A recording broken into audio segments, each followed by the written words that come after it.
Dear students, welcome to e-learning.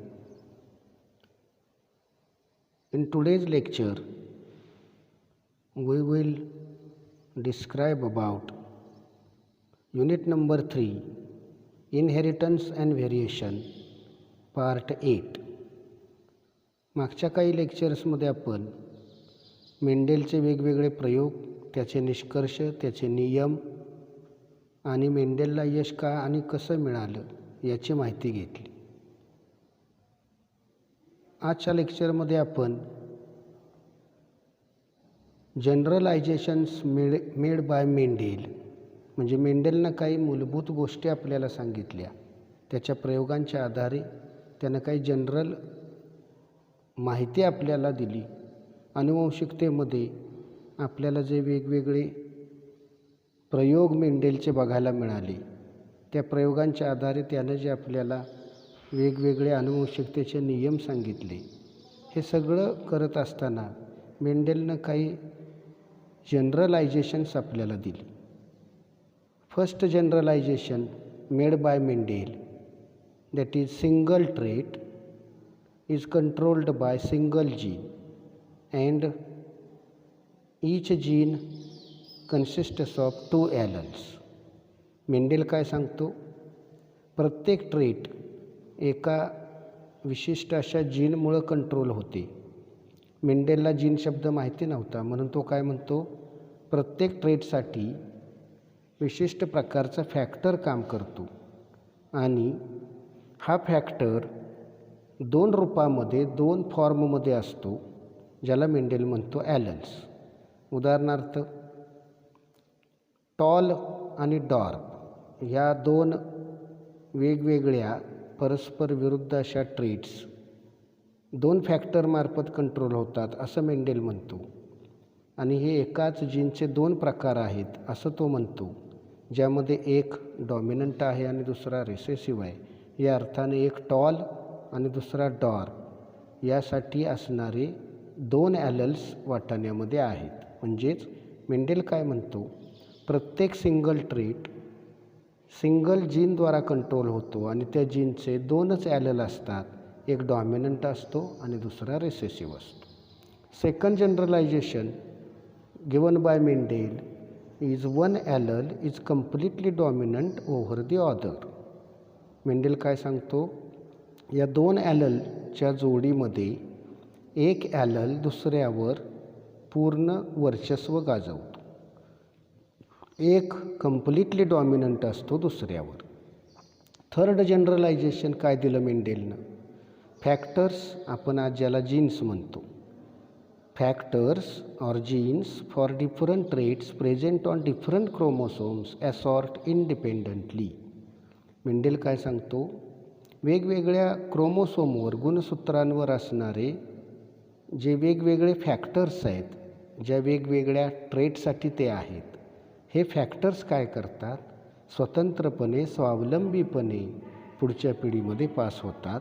त्यांचं एकमेकाशी असं काही लिंकिंग नसतं किंवा एकमेकाला ते घट्ट बांधले गेलेले नसतात. प्रत्येक फॅक्टर स्वावलंबीपणे पुढच्या पिढीत जातो. आता या मेंडेलच्या जनरलायझेशनला आपण कॉमन मेंडेलिझम म्हणतो. मेंडेलच्या नंतर वेगवेगळ्या शास्त्रज्ञांनी वेगवेगळ्या इतर सजीवांवर सुद्धा प्रयोग केले आणि मेंडेलचे हे जे जनरलायझेशन्स आहेत, त्याला अपवाद असणारे किंवा हे जनरलायझेशन खोटं ठरवणारे असे काही एक्झाम्पल्स त्यानंतर जगासमोर आले. या मेंडेलला अपवाद असणाऱ्या गोष्टींना आपण म्हणतो डेव्हिएशन्स.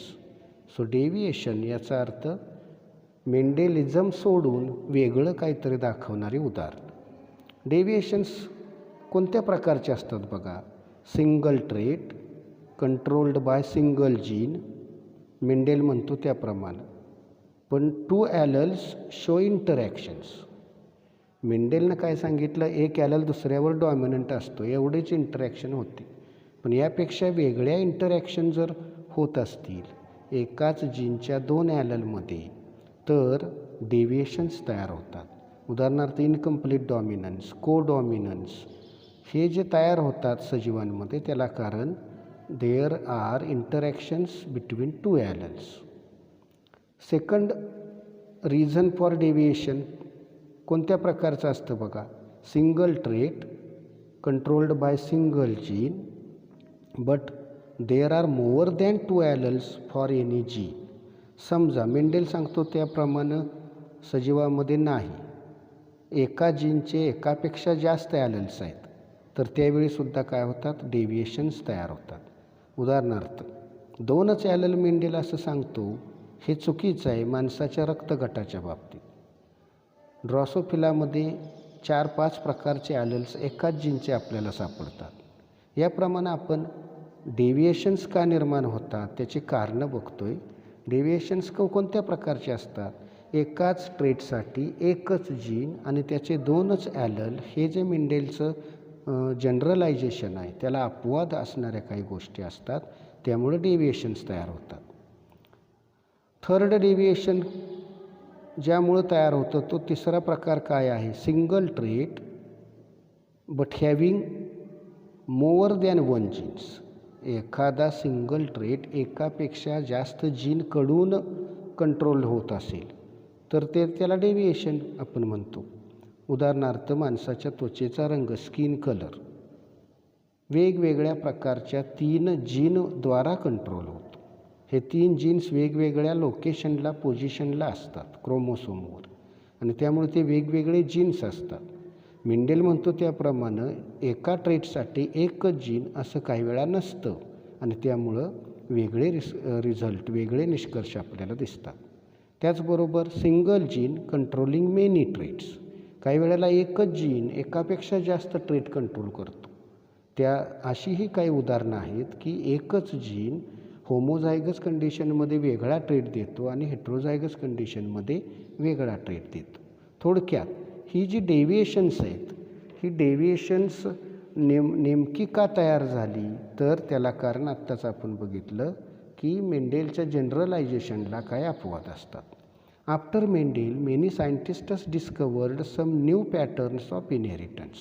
मेंडेलच्या नंतर जगातल्या काही शास्त्रज्ञांनी काही आनुवंशिकतेचे नवीन पॅटर्न शोधून काढले. These are the exceptions or deviations to मेंडेलिझम.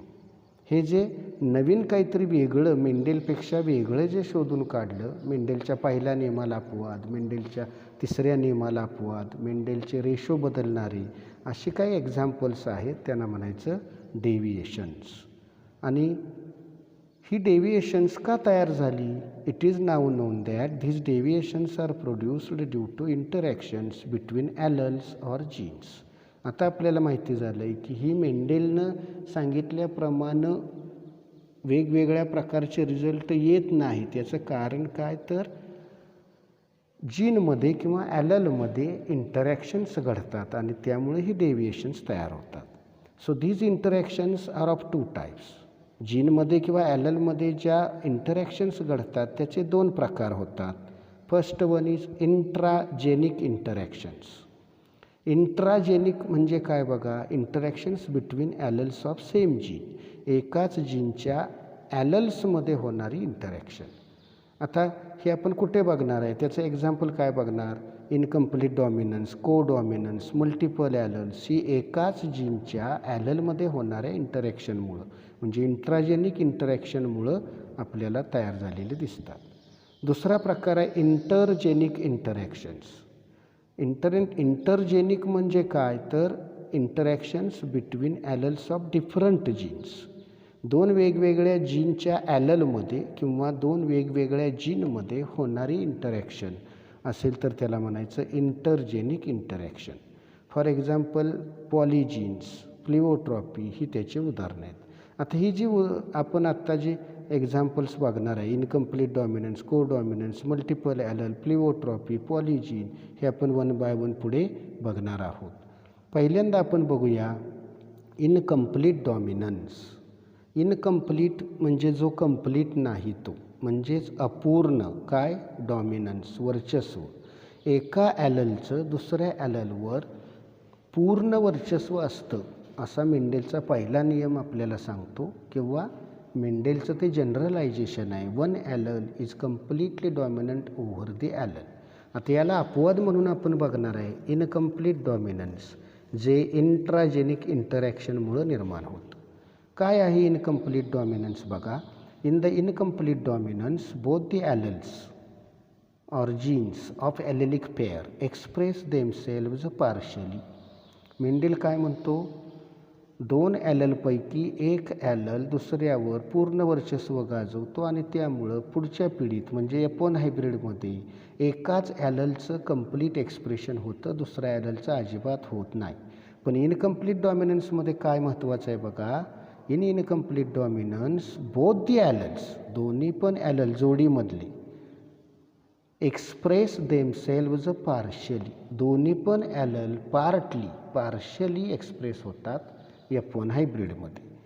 म्हणजेच काय, one allele cannot suppress the expression of the other allele completely. एक ॲलल दुसऱ्या ॲललचं एक्सप्रेशन पूर्णपणे सप्रेस करू शकत नाही, पूर्णपणे दाबू शकत नाही. त्यामुळे दोन्ही पण ॲलल पार्टली एक्सप्रेस होतात.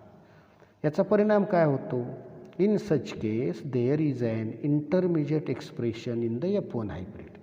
याचा परिणाम काय होतो, अशा केसमध्ये F1 हायब्रिडमध्ये दोन ॲललमुळं येणारी जी दोन एक्सप्रेशन आहेत त्याच्यामधलं एक्सप्रेशन, त्याला म्हणायचं इंटरमिजिएट एक्सप्रेशन, म्हणजे मधलं एक्सप्रेशन F1 हायब्रिडला येतं. आता या इनकम्प्लीट डॉमिनन्सचं एक सुंदर उदाहरण आहे बघा. Flower colour of Mirabilis jalapa. Mirabilis jalapa हे प्लांटचं शास्त्रीय नाव आहे. त्याला आपण इंग्लिशमध्ये म्हणतो 4 o'clock प्लांट. आणि या 4 o'clock प्लांटमध्ये वैशिष्ट्य काय आहे बघा. लाल फुलं येणारी एक व्हरायटी आहे आणि पांढरी फुलं येणारी एक व्हरायटी आहे. If a red flowered plant is crossed with a white flowered plant then F1 offsprings have pink flowers. म्हणजे इथं काय महत्त्वाचं आहे बघा. मेंडेलनं काय सांगितलं, रेड आणि व्हाईटचा क्रॉस केला तर जो डॉमिनंट आहे तोच कलर फक्त F1ला यायला पाहिजे. मेंडेलच्या जनरलायझेशनमध्ये one allele is completely dominant over the other. समजा लाल रंग डॉमिनंट आहे असं आपण मांडलं तर F1ला सगळी लाल फुलं यायला पाहिजे. पांढरा रंग आहे आपण फुलाचा डॉमिनंट मांडलं तर F1मध्ये सगळी पांढरी फुलं यायला पाहिजे. पण 4 o'clock प्लांटमध्ये काय होतं बघा, रेड फ्लावर्ड प्लांटचा क्रॉस व्हाईट फ्लावर्ड प्लांटबरोबर केला तर F1 हायब्रिडला सगळीच्या सगळी फुलं कशी येतात, पिंक कलरची येतात. पिंक म्हणजे गुलाबी. थोडक्यात पिंक काय आहे, लाल आणि पांढऱ्याच्या मधलं इंटरमिजिएट एक्सप्रेशन आहे. आता हा क्रॉस आपल्याला समजावून घेण्यासाठी आपण क्रॉस, त्यासाठी आपण हा इनकम्प्लीट डॉमिनन्सचा क्रॉस बघूया. हे आहे graphic representation of incomplete dominance. काय दाखवलं या क्रॉसमध्ये बघा. Red flowers crossed with white flowers. आपण अर्थ काय घ्यायचा, दोन पॅरेंट प्लांट घेतले 4 o'clock प्लांटचे. एकाला रेड फ्लावर्स आहेत, दुसऱ्या प्लांटला व्हाईट फ्लावर्स आहेत. म्हणजे दोन व्हरायटी घेतलेत. रेड फ्लावर्ड व्हरायटी शॉर्टमध्ये लिहिले red flowers, white flowered variety पूर्ण असं न लिहिता काय लिहिलं आहे, व्हाईट फ्लावर्स. म्हणजे क्रॉस लिहिताना आपण शॉर्टमध्ये मांडत असतो. जिनोटाईप काय येणार बघा. रेड फ्लावरसाठी कॅपिटल आर, व्हाईट फ्लावरसाठी स्मॉल आर. गॅमिट्स काय येणार, रेड फ्लावर व्हरायटीचे गॅमिट्स येणार कॅपिटल आर, व्हाईट फ्लावरसाठी येणार स्मॉल आर. F1 जनरेशन काय तयार होणार, कॅपिटल आर स्मॉल आर. जिनोटाईप येणार कॅपिटल आर स्मॉल आर. आणि त्याचा फिनोटाईप काय दिला आहे बघा, पिंक फ्लावर्स. इथं मेंडेलिझमपेक्षा वेगळं आपल्याला दिसतं. मेंडेल काय सांगतो, रेड फ्लावर्ड व्हरायटीचा व्हाईट फ्लावर्ड व्हरायटीबरोबर क्रॉस केला तर रेड आणि व्हाईटपैकी जो डॉमिनंट असेल तो F1ला येईल. म्हणजे रेड डॉमिनंट असेल तर F1ची सगळी फुलं रेड दिसणार. व्हाईट फ्लावर्स डॉमिनंट असतील तर F1ला सगळी व्हाईट फ्लावर दिसणार. पण इथं काय दिसतं इनकम्प्लीट डॉमिनन्समध्ये, pink flowers for F1 generation. आणि इनकम्प्लीट डॉमिनन्समधला हा महत्त्वाचा फरक लक्षात घ्या की F1ला इंटरमिजिएट एक्सप्रेशन येतं. म्हणजे काय, रेड आणि व्हाईट याच्यामधलं कोणतं, पिंक. आपल्याला माहीत आहे लाल रंग आणि पांढरा रंग याच्यामधला रंग कोणता? गुलाबी. म्हणून आपण याला म्हणतो इंटरमिजिएट एक्सप्रेशन. आता पुढे F2 बनवण्यासाठी F1चं सेल्फिंग केलं जातं.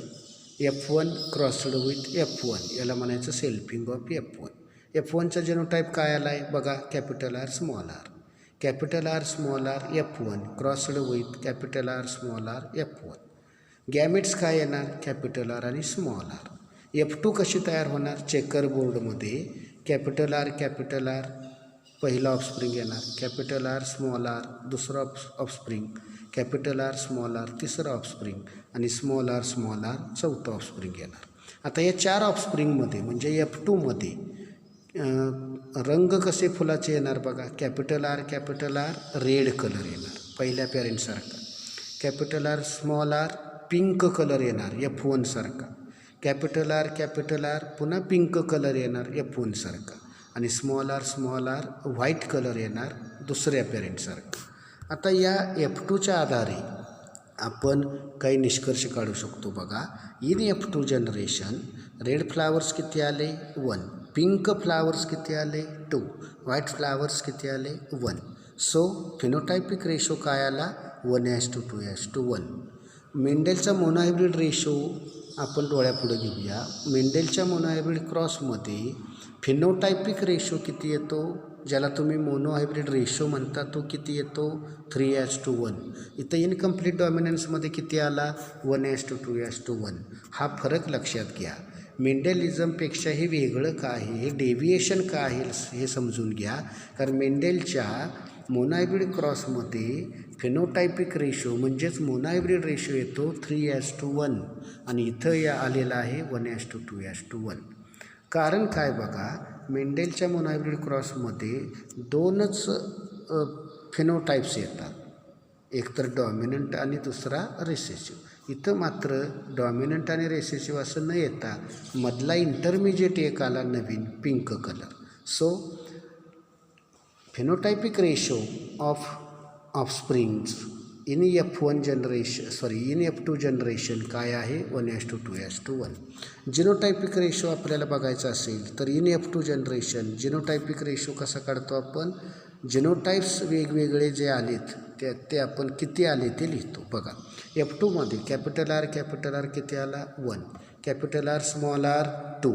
Small R 1. म्हणून जिनोटायपिक रेशो काय आला? So genotypic ratio is 1:2:1. आणि हे वेगळं आहे मेंडेलिझमपेक्षा. कसं ते बघा, इथं फिनोटायपिक जिनोटायपिक रेशो तोच आला. म्हणजेच काय?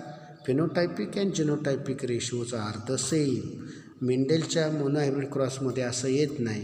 तिथं फिनोटायपिक रेशो येतो 3:1 आणि जिनोटायपिक रेशो येतो 1:2:1. इथं मात्र इनकम्प्लीट डॉमिनन्समध्ये काय दिसतं आपल्याला? फिनोटायपिक रेशो आला 1:2:1 आणि जिनोटायपिक रेशोसुद्धा काय आला? 1:2:1. आणि म्हणून phenotypic and genotypic ratios are the same in incomplete dominance.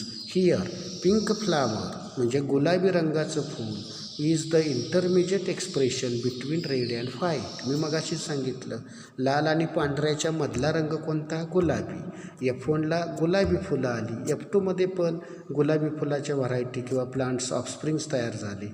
म्हणून इंटरमिजिएट एक्सप्रेशन हे इनकम्प्लीट डॉमिनन्सचं वैशिष्ट्य आहे. शिवाय phenotypic genotypic ratio is the same हे सुद्धा इनकम्प्लीट डॉमिनन्सचं वैशिष्ट्य आहे. Red is not completely dominant over white, so that pink color is developed in F1. So let us stop.